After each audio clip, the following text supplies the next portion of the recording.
umaga ng ating bayan.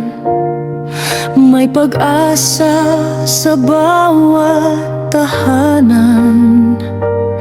Tinig ng masay, sama-samang tatawagin. Pagbabagong tunay ay ating hihilingin.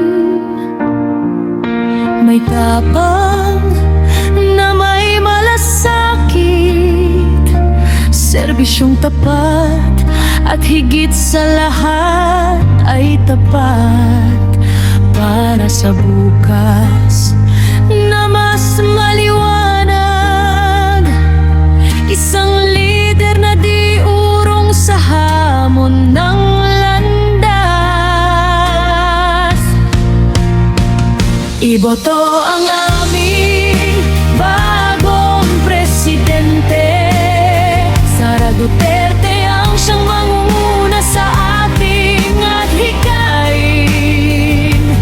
Para sa bayan, para sa bawat mamamayan, sama-sama nating iangat ang ating bayan. Iboto ang pag-asa at pagbabago. Sa puso'y may lakas, sa gawa'y totoo. Sa pagkakaisa, tayo'y mananalo.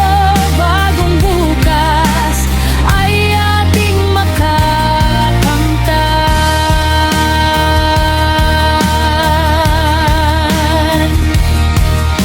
Sa edukasyon at kaligtasan,